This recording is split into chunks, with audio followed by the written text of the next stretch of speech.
Mama, heshima yako. Asalamu alaykum. Alaykum assalam. Heri. Nimekusikia hapo unasema kwamba unamkubali sana Konde Boy. Nampenda kwa sababu gani? Yule kijana anajituma, ana nguvu, hataki majungu, yuko fair. Uko hapa. Ndio. Mambo yake ananyoka tu. Ana shida na watu. Mimi naitwa jina langu Naima. Watoto wangu naitwa Saidi, Naidi na Johnson na Jelson. Jina langu maarufu naitwa Mama Chuji. Mama Chuji, kitu gani ambacho kilikufanya mpaka ukawa unamkubali sana Konde Boy? Namkubali kwa sababu gani? Yule kijana hana yale mambo ya ujinga, akipiga muziki yake inaenda fair. Nyimbo gani ambayo unaipenda kabisa ya Harmonize? Muziki wake wanaopenda huo muziki mmoja ule wanaopita hawa vijana wanao kwenye kusajili nini line upo muziki mmoja hivi. Huo muziki nakubali. Unasikia vijana wakipita wanapiga kwenye mapikipiki, kwenye nini, kwenye line. Kijana namkubali. Sio kwamba simpendi. Harmonize unamsikia huko, nyimbo zake zikipigwa huko yani unaenjoy kweli. Fresh. Hana noma. Hana noma. Na ana makundi yake. Unamwambia nini Harmonize endapo akija Mwanza? Harmonize namuombea akija Mwanza. Aje hapa tutampokea hapo, Mwenyezi Mungu aendelee kumuongezea maisha kwenda mbele. Diamond Platnumz unamjua? Simtaki. Diamond simtaki, mimi nataka Harmonize. Diamond umtaki, unamtaka Harmonize? Yule yuko Freemason, mimi simtaki yule. Kesho anakuja lakini Diamond. Aje kivyake, akija hapa watampokea wale kwenye mambo yake, lakini kwa hapa Mwanza mimi lazima nikaa sana. Sina mtoto wa kiume, wa kike kwangu. Mimi na watoto wa kiume wote 4. Lakini yule bro hamna, yule dogo hamna.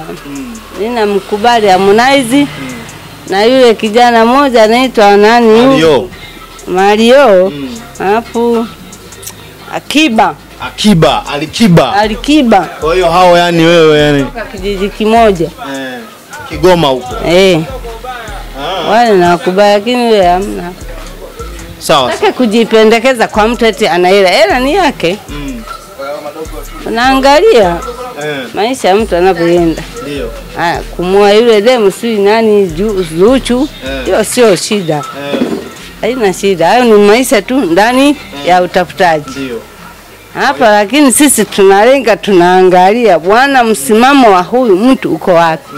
Mimi kwa kweli Konde Boy namkubali kabisa. Kwa hiyo unamkubali Harmonize kwa ile misimamo yake? Ana shida. Walimtangaza akasema ana mtoto anani ajaoa, akasema lakini jamani akasema mimi sina nyumba. Kuna wimbo fulani aliimba akabeba kitoto fulani akasema wanasema yeye ana mtoto. Lakini alivyoimba ule wimbo akaonyesha frame yote tukaangalia ana mtoto. Sasa huyu si hivyo tu. Na walikuwa wanasema hana mtoto. Lakini mambo ya utafutaji lazima mpondane.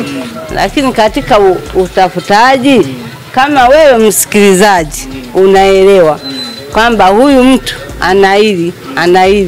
Lakini mimi Konde Boy nani huyu namkubali sana. Sawa. Mimi Diamond never. Lakini kuna mambo mengi wanaongea sana watu huko kwenye mitandao, si Harmonize yuko hivi, si hivi na hivi. Hapana, yule kijana hata babake sasa. Mimi niangalie kwenye mtandao, sema tu ndio. Simu yangu nimeacha hapo kwenye charge. Harmonize babake ni Muislamu. Alimwambia hivi, mwanangu fanya kazi sawa ulioipata. Alikuwa ni chinga yule dogo, anabeba nguo hapa. Alikuwa chinga anabeba nguo kwenye mkono. Alikuwa anabeba suruali. Lakini yule mtoto wa Kiislamu babaka ng'ombe, mwanangu siku ya Ijumaa nenda msikitini. Hata kama uendi kuswali, katoe sadaka. Na akaenda. Na anaenda analipa msikitini. Sisi Waislamu tunaga shida.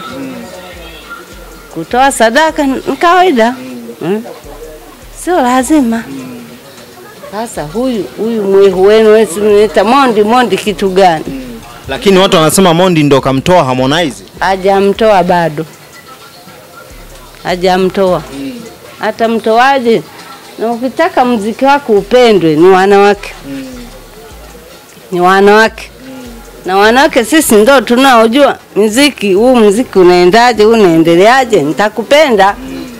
Sasa wewe nikukute pale namna gani? Sasa yule Diamond muziki yake yote ni ya umalaya tu ambaye haieleweshi.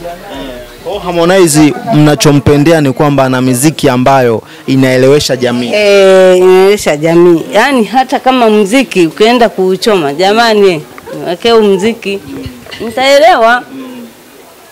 Uko hapo mwanangu. Sasa kuna muziki kama huyo mnazoeti eti Diamond. Why? Diamond kitu gani? Yule ni mtu tu. Na mimi ni mtu. Na ni binadamu na mimi ni binadamu. Sasa kuna muziki mwingine unautoa. Ila sasa hauna ule ufafanuzi wa kuelewa hata huyu mtoto. Kwamba huu muziki unaendaje, unaenda. Bora nikubali Harmonize na Mario. Mario ni mkali kuliko wote. Akitua hata mimi nitatua pale mjengoni kumcheki. Kwa Mario akitua na utaenda. Yep. Kwa umeona kwenye hili tamasha la Wasafi Festival Mario tu. Mario mkali. Mario tu namkubali. Vipi Harmonize? Konde mnyama yani. Konde mnyama. Konde mnyama next level yani ile kuliko wote yani yule ni mnyama. Mnyama vibaya sana yule. Kitu gani ambacho anachokubali kutoka kwa Harmonize? Ana swag. Ana swag. Afu yani ni tofauti, anabadilika. Yani ni kinyonga yani. Ninachomkubali ndio hicho, yani Konde Boy. Inabidi ajatoe Jamaica hapa siku moja, yani nitashukuru sana. Konde Boy aitoe Jamaica. Nitashukuru sana yani. Wala unakubali sana Konde Boy. Sana yani. Hawapendi napiga ngoma zake. Kibao tu namuelewa sana. Konde Boy. Bwana, kuna vitu vinaendelea sana kwa mitandao ya kijamii kuhusu Harmonize na Kajala. Ni vitu ambavyo watu wanaviongelea sana kwamba Harmonize vile vitu ambavyo anavyofanya havifai kwa jamii. Kwa upande wako unaweza kuzungumzaje hapo? Kwa sahihi Harmonize kuanika ukweli wote ambao alikuwa akifanywa na Kajala au? Mimi naona yeye kwa maisha yake naona yuko sawa tu, maana ni maisha ya biashara tu. Yani kufikia paka alipofikia hapa naona yuko sawa tu. Maana kila mwanadamu anawaza anayojua yeye. Yani huenda ndio anachokifikiria katika maisha yake ndio anavyoingizia hela kupitia hivyo. Mambo kibao tu. Maana kila mwanadamu ana mawazo yake. Hivyo yani bro. Unatamani na wewe Harmonize awepo kwenye Wasafi Festival? Kama ingewezekana hata angekuja tu yani. Kama kufanya surprise, lakini na imani hawezi. Hawezi kufika. Kwa nini hawezi? Hawezi kufika. Maana nadhani lakini amesema yeye kwamba Mtwala atakuepo na nyimbo ya Kwangwalu ataiperform. Sasa hiyo issue bro. Issue ngumu hiyo. Au anatuchola? Atuchola hiyo. Hapo anatuchola bro. Hapo haiwezekani aweze kwenda kutoa Mtwala akafanya show na Diamond. Sidhani. Hawezi. Hawezi. Hawezi.